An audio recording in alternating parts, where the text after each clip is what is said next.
علم اصل میں وہ ہے جو جس کا تعلق نالج سے نہیں ہے، جس کا تعلق نوئنگ سے ہے. صحیح. یعنی ایک نالج ہے، ایک نوئنگ ہے. ہندی زبان کے اندر عالم کو یا شعر کہنے والوں کے لیے دو لفظ استعمال ہوتے ہیں. ایک ہے کوی، کویتا آپ نے سنی ہوگی شعر کرنا، اور ایک ہے رشی. صحیح. کوی وہ ہے کہ بات کر رہا ہے مگر یہ بات اس کے اپنے عمل کا حصہ نہیں ہے، اس کے اپنی یعنی اس کی حق الیقین نہیں ہے اس کا. اور رشی وہ ہے کہ جس کے اندر پہلے بات پیدا ہوئی ہے پھر کلام پیدا ہوا ہے. صحیح. کوی کے اندر کلام پیدا ہوا ہے، بات نہیں پیدا ہوئی. اور رشی کے اندر پہلے بات پیدا ہوئی ہے، پھر وہ کلام کی شکل میں اس کا تھوڑا سا حصہ باہر نکلا ہے. تو اس لیے جو علم ہے، علم کی صحیح ڈیفینیشن سمجھنی بہت ضروری ہے. وہ اس لیے کہ علم وہ ہے جو علم نافع ہے، یقیناً. اور ایک علم وہ ہے جو برڈن ہے. آپ نے سوشل میڈیا پہ کھیل کے دیکھ لیا فلاں فلم کہاں لگی ہے، فلاں کا کیا ہوا، فلاں کی طلاق ہوئی ہے کہ نہیں ہوئی، فلاں کی اب سوشل میڈیا پہ یہی کچھ ہو رہا ہے نا. جی. فلاں نے کیا کہہ دیا، عمران خان نے کیا کہا، نواز شریف نے کیا کہا، انہوں نے کیا کہہ دیا، فلاں نے کیا کہہ دیا. اب ہم سمجھ رہے ہیں بڑا عالم ہے، اس کو یہ سب کچھ پتہ ہے. لیکن یہ وہ علم ہے جس کے بارے میں کہا علم و بس کریو یار. لیکن جو اکو الف تیرے درکار ہے نا، وہ الف وہ ہے جو کہ بیسیکلی حق الیقین ہے، جو علم نافع ہے. تو اس لیے آپ کے سوال کا جواب یہ ہے جی کہ وہ علم جو آپ کی زندگی کو بدل دے، جسے عالم ہوتا ہے نا، عالم کی ڈیفینیشن یہ نہیں ہے کہ وہ جس کو بہت باتیں کرنی آتی ہیں، جی جو یقیناً. آرگومنٹ کے اندر دوسروں کو آؤٹ کلاس کر دے، چپ کرا دے. عالم وہ ہے کہ جو خود علم بن چکا ہو. جیسے آپ نا ایک ہیٹر کے پاس بیٹھے ہیں تو آپ بس بیٹھتے ہیں تو آپ کو وارمتھ آنی شروع ہوتی ہے نا. جی. عالم وہ ہے جب آپ اس کی محفل میں آتے ہیں، اس کے ساتھ بیٹھنے سے ہی آپ کے رویے کے اندر تبدیلیاں آنی شروع ہوتی ہیں. اور یہ اس شخص کی وجہ سے آتی ہیں، یہ نہیں کہ جو بڑی اچھی تقریر کر سکتا ہو، جس کا علم اس کے اندر موجود ہو. تو یہ ہے فرق. ڈاکٹر صاحب یہ جو آپ نے بات کہی ہے، اہل علم نے اس پہ بڑا زبردست نقطہ اٹھایا. انہوں نے کہا ہے کہ زیادہ احادیث ابن عباس رضی اللہ تعالیٰ عنہما سے ملتی ہیں، لیکن حضرت ابو بکر و عمر رضی اللہ عنہما ان سے بڑے عالم تھے. اور وہ اسی سے یہ مثال دیتے ہیں کہ زیادہ بولنے والا ضروری نہیں ہے کہ وہ بڑا عالم ہوگا، یعنی اس کے پاس زیادہ علم ہوگا. اور پھر اس کو مزید آگے بڑھاتے ہیں کہ اگر آپ دیکھتے ہیں کہ صحابہ کرام اور تابعین کرام، تو صحابہ کی باتیں کم ملتی ہیں، تابعین کی زیادہ ملتی ہیں. اگر تابعین کی تبع تابعین سے آپ دیکھتے ہیں، تعبیر کرتے ہیں، تو پھر تابعین کی کم ملتی ہیں اور تبع تابعین کی زیادہ باتیں ملتی ہیں. میں سمجھتا ہوں لوگ تبدیل آپ کی باتوں سے نہیں ہوتے، لوگ تبدیل آپ کی وجہ سے ہوتے ہیں. بات کیا ہو رہی ہے یہ اتنی اہم نہیں ہے، بات کون کر رہا ہے وہ اتنی اہم ہے. اللہ اکبر. یہ بات سمجھے نا. جی. ایک خالی برتن میں سے آواز آ رہی ہے کہ بھرے ہوئے برتن میں سے آواز آ رہی ہے. تو جو بات کے اندر اثر پیدا ہونا ہے اس کا تعلق یہ کہ آپ اندر سے کتنے بنے ہوئے ہیں. یعنی وہ علم آپ کا کتنا نوئنگ میں سے نکل رہا ہے، نالج کی بجائے نوئنگ میں سے نکل رہا ہے، جن کو میں بھی آپ لفظوں میں بیان نہ کر سکتے ہوں، مگر وہ ایک خاص قسم کی فراست آپ کو ودیت کرتا ہے، جس کے ذریعے سے اگر ماڈرن ٹرمینالوجی میں دیکھیں تو آپ کی تھنکنگ کریٹیکل تھنکنگ بن جاتی ہے اور آپ کا سٹائل پرابلم سالونگ سٹائل بن جاتا ہے. جی. جبکہ نالج جو ہے نا، نالج جس کو ہم کنونشنل زبان میں کہتے ہیں، وہ صرف آرگومنٹیٹیو بناتا ہے، آپ کو بحث کرنے کے قابل بناتا ہے. اور آج تک بحث اور دلیل سے کبھی کوئی قائل نہیں ہوا. چپ ہو جاتا ہے. صاحب آپ کیا سمجھتے ہیں کہ اولاد کی تربیت یہ تعلیمی اداروں کی ذمہ داری بھی ہے یا صرف والدین ہی اس کے براہ راست ذمہ دار ہیں؟ تعلیمی ادارے جو ہیں وہ پارٹ ٹائم انسٹیٹیوشنس ہیں. صحیح. پیرنٹس جو ہیں یہ فل ٹائم رسپانسبل ہے. صحیح. پیرنٹس مجبوری کی وجہ سے کچھ چیزوں کو آؤٹ سورس کر دیتے ہیں. صحیح ہے. جب میں چھوٹا تھا میری امی کھانا پکاتی تھیں، میری امی گھر کا جھاڑو بھی دیتی تھیں، میری امی صفائی بھی کرتی تھیں، ہمارے کپڑے بھی استری کرتی تھیں، اور قرآن بھی پڑھاتی تھیں ہمیں، اور نماز کے لیے پانی بھی گرم کر کے دیتی تھیں. صحیح. ہمارے مہمان آتے تھے ان کو کھانا وانا بھی پکاتی تھیں، لیکن جاب وغیرہ کوئی نہیں کرتی تھیں. اچھا اب یہ ہوا کہ چونکہ جس ماں نے کام کرنا ہے تو آپ اس سے یہ توقع تھوڑی کریں گے کہ وہ گھر کا جھاڑو بھی دے گی. صحیح. فرض کریں وہ 1.5 لاکھ روپے کی نوکری کرتی ہے تو وہ 10,000 روپے کی ملازمہ رکھ لے گی جو گھر میں جھاڑو لے دے گی. تو یہ وہ آؤٹ سورس کر دیا اس نے. پھر کچھ مائیں جو ہیں وہ کھانا بھی نہیں پکا سکتی تو وہ انہوں نے کسی آن لائن ہوٹل کو سورس کر دیا، کھانا وہاں سے آنا شروع ہو گیا. بدقسمتی سے یہی کام بچوں کے ساتھ بھی کیا. صحیح. جس طریقے سے رسپانسبلٹی روٹی پکانے کی تھی، لیکن کوئی بات نہیں، چونکہ اب وہ جاب کرتی ہیں تو روٹی نہ پکائیں، کوئی اور پکا لے. انہوں نے سمجھا کہ شاید بچوں کی تربیت کا بھی ایسے ہی کر دیں گے. صحیح. اور بچوں کی، کیونکہ وہ مصروف ہیں، یہ ذمہ داری بھی کسی کو آؤٹ سورس کر دیں. لہٰذا انہوں نے ان کو آؤٹ سورس 3 جگہوں پہ کر دیا. مہنگے اسکولوں میں آؤٹ سورس کر دیا، شام کو ٹیوشن کی آؤٹ میں کر دیا. اچھا، اس سے جو ایکڈیمک کام تھا اس کے لیے ان کو لگا کہ ہم نے اب بچوں کی ضرورت کو پورا کر دیا. ڈرائیور بھی رکھ دیا، گاڑی بھی لے دی جس میں وہ آ جا بھی سکتے ہیں، کتابیں بھی کر دی. اب ایک اور چیز پیرنٹنگ میں بڑی ضروری تھی، وہ تھی کہ بچے کے ساتھ بیٹھ کر رضائی میں اس کو کہانی سنانا. ایک تھا جن، وہ لوگوں کو تنگ کرتا تھا، بادشاہ نے پکڑ کے قید کر دیا. یہ کہانی میں نے اپنے والد صاحب سے کوئی سینکڑوں دفعہ سنی ہوگی. ہر روز رات کو وہی کہانی شروع ہوتی تھی، مگر ہر کہانی کے بعد ایک نیا کوئی میسج ہوتا تھا. انہوں نے پھر اپنے پوتوں کو یہ کہانی سنائی. اور یہ تو ایک مثال دی ہے نا. جی جی. آج ہم حضرت موسیٰ کی کہانی سناتے ہیں. حضرت موسیٰ جب پیدا ہوئے تو وہاں کا بادشاہ جو تھا وہ بچوں کو مار دیتا تھا. پھر ان کی امی نے کیا کیا. آج حضرت عیسیٰ کی کہانی سناتے ہیں. آج ہم آپ کو بتاتے ہیں حضرت خالد بن ولید کون تھے، تو یہ، یا آج ہم بتاتے ہیں آئنسٹائن کون تھا. صحیح. آج اچھا، یہ کہانیاں بھی سنانا پیرنٹس کا کام تھا، کیونکہ اس کے ذریعے سے ایکچولی ویلیو سسٹم ڈیولپ ہونا تھا. اس کے لیے ہم نے نا ان کو ایک اور ابا جی آؤٹ سورس کر دیے. اس ابا جی کا نام ہے موبائل فون. صحیح. تو ایکڈیمکس کے لیے اسکول اور اکیڈمی، ٹیوشن سینٹرز، اور جو یہ والا کام کرنا تھا اس کے لیے یہ ابا جی یا امی جی. اچھا، اب بچے نے وہ جو کہانیاں سننی تھی نا، اب وہ اس نے فیس بک سے سننی ہے، اور وہ اس نے سوشل میڈیا اور واٹس ایپ سے سننی ہے. ابا جی نے جب کہانی سنانی ہے تو الفاظ کا احتیاط کرنا تھا، ویلیو سسٹم کا خیال رکھنا تھا، بڑے چھوٹے کا خیال رکھنا تھا. یہاں جو کہانی سنائی جا رہی ہے، زیادہ امکان یہ ہے کہ جب آپ موبائل کھولیں گے تو جو پہلی تصویر آئے گی وہ ایک ایسی خاتون کی تصویر آئے گی جس نے ایسا لباس پہنا ہوگا کہ جو نہ تو ہمارے معاشرے میں کوئی پہنے گا، نہ کوئی پسند کرتا ہے، لیکن وہاں موجود ہوگا. یہ ایک میں مثال دے رہا ہوں. جی جی. یا کوئی ایسی بات ہوگی کہ جو بات منہ سے نکالنا پیرنٹس نہیں پسند کریں گے 3 سال کے بچے کے سامنے ریزن سے. تو لہٰذا اس سارے کام میں آؤٹ سورس کرنے پر اس بات کا بہت امکان ہے کہ آپ کے بچے کے اے لیول میں 7 سٹارز آ جائیں. صحیح. اور اس کو لمز یونیورسٹی میں میرٹ پر داخلہ مل جائے، یا کنگ ایڈورڈ میڈیکل یونیورسٹی میں، یا کسی بھی بڑی یونیورسٹی میں اس کو داخلہ مل جائے. اس بات کا تو امکان موجود ہے. لیکن اس کے نتیجے میں ایک ایسا فرد تیار ہو جو کہ، میں اپنے مسلمان ہونے کے پریولیج جی کو اس میں انکلوڈ کرنا چاہتا ہوں، ایک ایسا مسلمان، ایسا انسان پیدا ہو جو کہ نبی کریم صلی اللہ علیہ وسلم کا جو کام تھا کہ قیامت تک آنے والے آخری انسان کو بھی بتانا ہے کہ تمہارا اصل مقام جنت ہے اور تم وہاں کیسے جا سکتے ہو. اس کام کو کرنے والا انسان اس تربیت کے نظام سے کیسے پیدا ہوگا.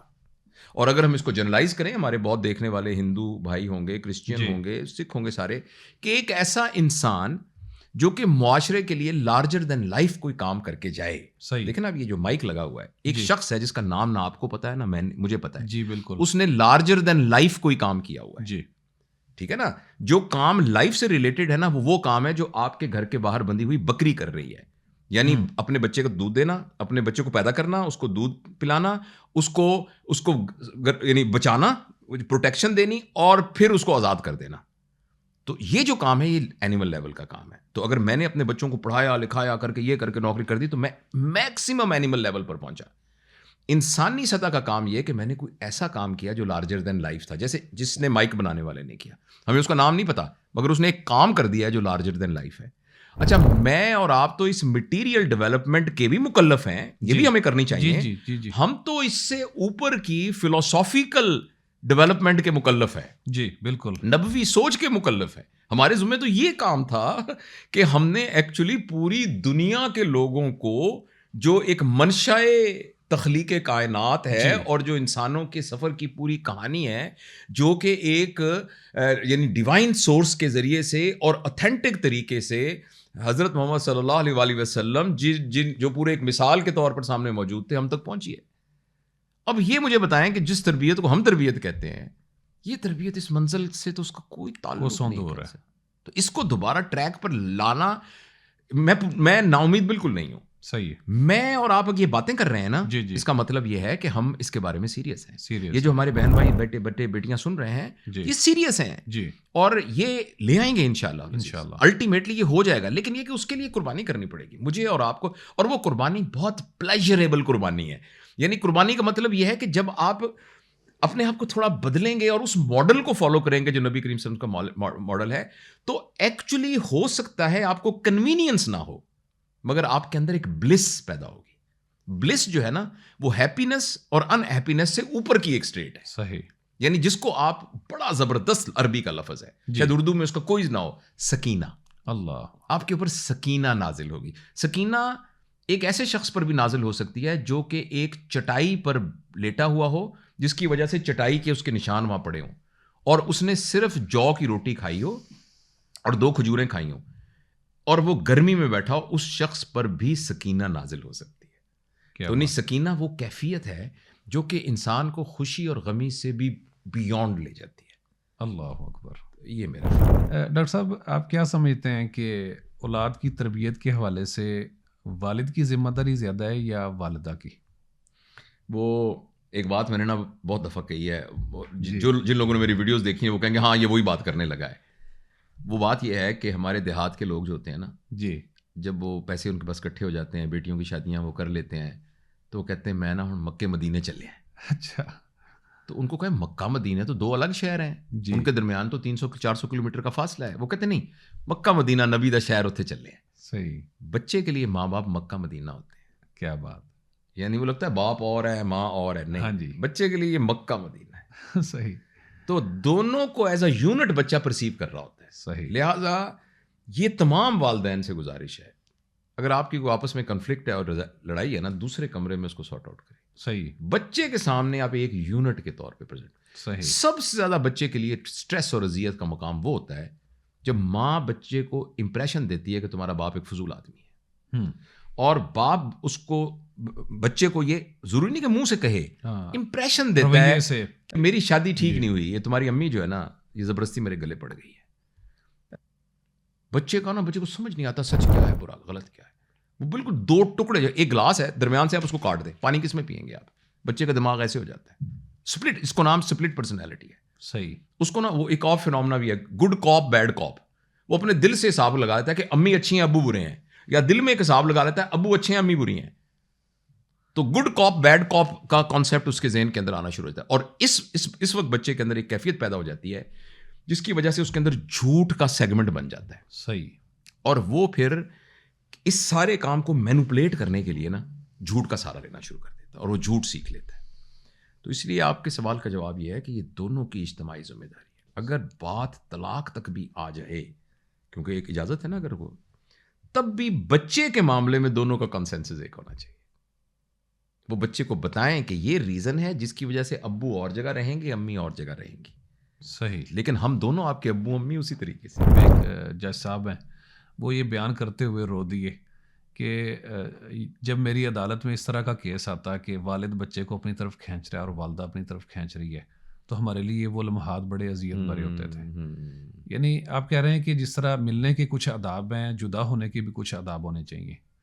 ڈاکٹر صاحب, اس حوالے سے کہ والدین کو اپنی تربیت کے لیے کیا کرنا چاہیے, یعنی بنیادی طور پہ آغاز تو یہاں سے ہوتا ہے کہ ہم خود, اسی کا نام پیرنٹنگ ہے نا. جی, پیرنٹنگ ایکچولی بچوں کی تربیت کا نہیں ہے. جی جی, ہاں, یہ سمجھا جاتا ہے کہ وہ بچوں کی تربیت کے لیے. تو یہ ہماری, میں ورک شاپ ریگولرلی میں کرواتا ہوں. ورک شاپس میں لوگ پہلے سوال کاغذ لکھ کے لائے ہوتے ہیں, میرا بیٹا جھوٹ بولتا ہے, اس کا میں کیا کروں, مجھے وہ بچے سگریٹ پینے لگ گیا میں کیا کروں, وہ چھوٹے بہن بھائیوں کو مارتا ہے تو بتائیں, ٹیکنیک بتائیں. اچھا. تو میں کہتا ہوں یہ بچوں کی ٹریننگ کی تو ورک شاپ ہے ہی نہیں, یہ تو آپ کی ٹریننگ کی ورک شاپ. صحیح. کہ ہم کیسے پیرنٹ بنیں جس کے نتیجے کے طور کے اوپر بچے اس طرح کے پیدا ہوں. صحیح. یعنی یہ کیک بنانا نہیں ہے, یہ سانچا بنانا ہے. وہ سانچا پھر کیک بنائے گا. صحیح. ٹھیک ہے نا. اگر آپ نے گلاب کی شکل کا کیک بنانا ہے تو آپ نے سانچا پہلے گلاب کی شکل کا بنانا ہے. اب آپ کا سوال کا جواب یہ کہ پیرنٹس اپنی تربیت کیسے کریں, یہ آپ نے کہا نا, یہ ایک بنیادی بات سمجھنے کی ضرورت ہے کہ 7 سال سے کم عمر کے افراد اور 7 سال سے زیادہ عمر کے افراد کے اندر تبدیلی کیسے آتی ہے. یہ دونوں بالکل کنٹراسٹ میکینزمز ہیں. اچھا. 7 سال کا بچہ اس کے ارد گرد آپ ایک ماحول کریٹ کر دیں جس ماحول کے اندر بچہ اس ماحول کو پسند کرے اور اس کو تجربے کے طور پر دیکھے تو بچے کی تربیت ہو جائے گی. صحیح. ایڈلٹ کے ارد گرد آپ ماحول بھی کریٹ کر دیں تو اس کی تربیت نہیں ہوگی. جس مرضی مسجد میں پکڑ کے لے جائیں, جہاں مرضی چلے جائیں, جس مرضی اس میں لے جائیں. ایڈلٹ ایک صورت میں چینج ہوگا جب وہ خود فیصلہ کرے کہ میں چینج ہوں گا. بچہ خود فیصلہ نہ بھی کرے تو اس کا دماغ ایک ہپنوسس کی فیز میں ہوتا ہے. آپ اس کے ارد گرد سچائی کو پھیلا دیں, بچہ آٹومیٹکلی سچائی کو نارمل سمجھنے لگ جائے گا. ایڈلٹ چینج صرف تب ہوتا ہے جب ایڈلٹ خود فیصلہ کرے کہ میں نے چینج ہونا ہے. لہٰذا پیرنٹس اگر یہ چاہتے ہیں کہ وہ چینج ہوں تو ان کو خود فیصلہ کرنا پڑے گا کہ میں چینج ہوں. اچھا, اب اگلا سوال ہونا چاہیے لاجیکلی کہ بندہ خود کیسے فیصلہ کرے. کسی بندے کو کیسے اس قابل بنایا جائے کہ وہ خود فیصلہ کر لے کہ میں چینج ہوں. صحیح. اس کے لیے 2 ٹول ہیں. جی. کوئی بندہ بھی آپ سمجھتے ہیں کہ آپ اس کو چینج کرنا چاہتے ہیں اور وہ ایڈلٹ ہیں تو آپ سے کہیں یار یہ 2 کام کرنے لگ جاؤ. اگر وہ یہ 2 کام کرنے لگ گیا تو اس کے اندر سے اپنے آپ کو چینج ہونے کی خواہش ڈیولپ ہو جائے گی اچھائی کی طرف. صحیح. ایک ٹول ایکسٹرنل ہے, ایک ٹول انٹرنل ہے. صحیح. جو انٹرنل ٹول ہے اس کا نام ہے ریفلیکشن. ٹیکنیکلی شیشے میں اپنے آپ کو دیکھنا. جی. ریفلیکشن. آپ اس کو مراقبہ کہہ سکتے ہیں, آپ اس کو غور و خوض کہہ سکتے ہیں. آپ اس بندے کو اس بات پہ قائل کر لیں کہ آپ نے مہربانی کر کے عشاء کی نماز کے بعد سارے دن میں جو کچھ کیا ہے اس کی فلم چلانی ہے اپنے دل میں. صحیح ہے. اور یہ دیکھنا ہے کہ میں نے ٹھیک کیا کہ نہیں. میں وہاں گاڑی سے اترا, میں وہاں گیا, کمرے میں گیا, مجھے یہ بات کہنی چاہیے تھی یا نہیں کہنی چاہیے تھی, یہ کچھ. اور پورے دن کی فلم چلا کے کاغذ پہ لکھ لیں کہ یار یہ میں نے بالکل ٹھیک کیا, یار یہ تو بہت زبردست کیا, یہ البتہ میں نہ کرتا تو اچھا تھا. وہ اسے ہم کہتے ہیں ریفلیکشن. صحیح. اور یہ اسکل تم ہر ایک کو سکھا سکتے ہیں. اپنے بچوں کا عشاء کہ یار 15 منٹ بیٹھ کے نا تم نے کچھ نہیں کرنا, پوری فلم چلانی ہے. اور ہمارے دین میں بھی ہے ذاتی محاسبہ. ذاتی محاسبہ. جی. یہ ہے انٹرنل ٹول. جی. اور ایک ایکسٹرنل ٹول ہے جس کا نام ہے کریکٹیو فیڈ بیک. اپنے ارد گرد یہ آپ 3 لوگ ہیں نا, میں آپ میرے پیارے ہیں, میں آپ کو ذمہ لگا دوں کہ یار میرے اندر کوئی ایپ دیکھو نا, مہربانی کر کے مجھے بتا دینا. اور ایک دن آپ آ کے مجھے کہیں کہ یار جاوید صاحب عمر میں تو آپ مجھ سے بڑے ہیں لیکن میرا یہ خیال ہے کہ آپ بہت لالچی انسان ہیں. صحیح ہے. تو اس کے جواب میں جس بندے کو یہ اسکل آتی ہے کریکٹیو فیڈ بیک کا, وہ یہ نہیں کہے گا کون سی میں نے لالچ کی ہے بھائی, میں تمہیں ثابت کر کے دکھاتا ہوں میں نے کون سی لالچ کی, بتاؤ کون سی لالچ کی ہے. وہ یہ نہیں کہے گا. وہ آگے سے یہ کہے گا کہ آپ فارغ ہوں اس پروگرام سے, آپ میرے ساتھ چلیں, کھانا کھائیں, ظہر کی نماز پڑھ کے ہم کھانا کھاتے ہیں, پلیز پھر مہربانی کر کے مجھے سمجھاؤ کہ کس طریقے سے آپ نے یہ سوچا کہ میں لالچی انسان. صحیح ہے. کیونکہ یہ تو آپ نے بڑا ایک عجیب بات کی اور میں سیکھنا چاہتا ہوں آپ سے. ٹھیک ہے. اس کو کہتے ہیں کریکٹیو فیڈ بیک. لہٰذا اس کا 2 نتیجے نکل سکتے ہیں. ایک بات یہ ہے کہ آپ یہ ثابت کر دیں کہ واقعی میں لالچی ایسا ہوں. ایسی صورت میں مجھے ہار لے کے پھولوں کا ہار لانا چاہیے, آپ کے گلے میں ڈالنا چاہیے, آپ کا شکریہ ادا کرنا چاہیے کہ یار تھینک یو ویری مچ, مجھے تو پتہ ہی نہیں تھا, تمہاری اس وجہ سے مجھے پتہ لگ گیا. دوسرا ایک اور نتیجہ ہو سکتا ہے کہ آپ یہ کہیں کہ سوری مجھے تو غلط فہمی ہوئی تھی, واقعی آپ تو لالچی نہیں ہیں. ایسی صورت میں آپ اور میں لائف لانگ فرینڈ بن گئے. صحیح. اور اگر میں نے پہلے والا کام کیا, فرض کریں کسی نے کسی کو گالی دی, گالی کے اوپر لوگ قتل کر دیتے ہیں نا. جی. اور خاندان کے خاندان اجڑ جاتے ہیں. کسی شخص نے گالی دی تو اس طرح کر کے مغلظ گالی دی, تو جس بندے کو کریکٹیو فیڈ بیک کی اسکل آتی ہے وہ کہے گا یار بھائی جان جب آپ نے یہ بات کی ہے نا, آپ کی آنکھیں بڑی پھیلی ہوئی تھیں, منہ سے آپ کے جھاگ نکل رہی تھی, اور آپ کو بھی پتا ہے گالی دینا بہت بری بات ہے, جی. اور آپ کو یہ بھی پتا ہے کہ میں آپ سے عمر میں بڑا ہوں, پھر بھی آپ کو گالی دینی پڑ گئی, تو میں جاننا چاہتا ہوں کہ آخر وہ کیا وجوہات ہیں جس کی وجہ سے آپ کو گالی دینی پڑ گئی. آپ بتائیے گالی دینے والے کے سامنے آپ یہ 2 فکریں بولیں, اس کی کیا کیفیت ہوگی؟ جو شخص گالی دے رہا ہوتا ہے نا, اس کا پرابلم جذباتی نہیں ہوتا, اس کا پرابلم وکیبولری کا, ڈکشنری کا پرابلم ہوتا ہے. اس کو یہ کہنا نہیں آتا کہ تم نے یہ جو بات کیا اس سے مجھے بہت تکلیف ہوئی ہے, میں بہت ہرٹ ہوا ہوں, میں تم سے یہ توقع نہیں رکھتا کہ تم ایسے کرو گے, لیکن اس کو یہ بات کہنی نہیں آتی. اس کے بدلے میں وہ کہتا ہے تیری ماں تیری, گندی گالی دینا شروع کر دیتا ہے. اور جو دوسرے والا ہے وہ چونکہ کریکٹیو فیڈ بیک کی اس کو اسکل نہیں آتی, تو وہ آگے سے کہتا ہے تو نے گالی دی ہے, گالی نہیں میں برداشت کرتا, ماں کا نام نہ لی, ہاں یہ نہیں برداشت, ماں نہیں مانے. اچھا اس نے گالی دی ہے نا, آپ نے اس کو چھری مار دی ہے, پتہ نہیں اب دونوں میں سے کون سی زیادہ سنگین جرم تھا. ٹھیک ہے, تو یہ 2 سکلز ہیں, ایک ہے انٹرنل ریفلیکشن اور ایک ہے کریکٹیو فیڈ بیک. صحیح. جس بندے میں یہ دو سکلز آ جاتی ہیں وہ پھر چینج ہونا شروع ہو جاتا ڈاکٹر صاحب مجھے آپ سے ایک تھوڑا اس سے ہٹ کے سوال پوچھنا ہے. عبادات کے ساتھ ساتھ مساجد معاشرے میں کیا تبدیلی اور تربیت کا کردار ادا کر سکتی ہیں؟ ہے. اگر آپ نے اس چیز کا نمونہ دیکھنا ہے نا جی تو آپ عرب ممالک میں جی اس سے بھی بہتر یورپ میں جا کے مسجدوں کو دیکھ لیں. جو انگلینڈ کی بیشتر مسجدیں ہیں, جی جو ناروے کی مسجدیں ہیں, جو امریکہ کی بیشک مسجدیں ہیں, وہ مسجد نبوی کی ایکچولی سسٹرز ہیں. اللہ اکبر. جہاں عورتیں بھی نماز پڑھ رہی ہیں, جی جہاں بچوں کے نیچے کھیلنے کی جگہ بھی ہے, جہاں ایک لائبریری بھی ہے, جہاں ایک پروفیشنل کاؤنسلر بھی بیٹھا ہوا ہے, جی اور جہاں چیریٹی کا کام بھی ہو رہا ہے, جی اور وہ ایک کمیونٹی سینٹر ہے. آپ مجھے یہ بتائیے, ہم کہتے ہیں مسجد کے اندر کوئی غیر مسلم نہیں آ سکتا, جی تو مجھے یہ بتائیں کہ جب کافر پکڑ کے لاتے تھے اور جن کو مسجد کے ستون سے باندھ دیا جاتا تھا, اور ان میں سے اکثر 3 دن کے بعد یہ کہتے تھے کہ ہم تو مسلمان ہونا چاہتے ہیں, حالانکہ ان کو چھوڑ دیا جاتا تھا, جی تو مسجد میں آپ کے خیال میں صرف نمازیں دیکھ کر وہ ہو جاتے ہوں گے؟ مسجد کے اندر ایک پوری سوشل لائف تھی جو کہ انسان کے مزاج کو چینج کرتی ہے. تو ہم نے تو مسجد کو بالکل ہی ایک نا, ہاں مسجد کو تو ایک نا پارٹ ٹائم اللہ میاں اللہ تعالیٰ سے اپنی پرابلمز ڈسکس کرنے کی جگہ ہے. آپ کبھی دیکھنا دعا دیکھیں, یا اللہ میرے بچے کو نوکری مل جائے, یا اللہ میری بیٹی کا اچھا رشتہ آ جائے, یا اللہ میری بیماری ٹھیک ہو جائے, یا اللہ مجھے جاب میں پروموشن ہو جائے, اور اس کے بعد یا اللہ یہ جو ہے نا اسرائیل تباہ ہو جائے, یا اللہ بھارت یوں ہو جائے, یا انفلا جائے. یعنی میں یہ نہیں کہتا کہ اللہ سے نہیں مانگنا چاہیے, اگر آپ کے پیٹ میں درد ہے تب بھی اللہ سے مانگیں, جوتے کا تسمہ ٹوٹا اللہ سے مانگیں, لیکن ہم تو مسجد میں جا کے بنے تو اپنی خواہشیں, یا معاذ اللہ تعالیٰ کو ایک انسٹرکشن آپ یوں کر دیجیے, آپ یوں کر دیجیے, آپ یوں کر دیجیے, آپ یوں کر دیجیے. تو اس پرے میں پرے فلنس کہاں ہے؟ صحیح. وہ جو پرے فلنس ہے وہ ہے نا پرے کا ایک دعا کا ایک جو ایکسیپٹنس ہے, دعا ایک ایکسیپٹنس ہے نا, جی جی کہ بھائی میں حاضر ہوں. تو اس لیے تو میں اس کا قطعاً یہ مطلب نہیں کہ اللہ سے دعا نہیں مانگنی چاہیے, خدا نخواستہ یہ مطلب نہ سمجھا جائے. جی جی لیکن میں عرض کرنا چاہتا ہوں کہ مسجد کا وہ جو رول ہے وہ ہم نے ایکچولی اس کو یہاں دیا ہی نہیں ہے. صحیح ہے. اور کمیونٹی سروس ایکچولی مسجد کا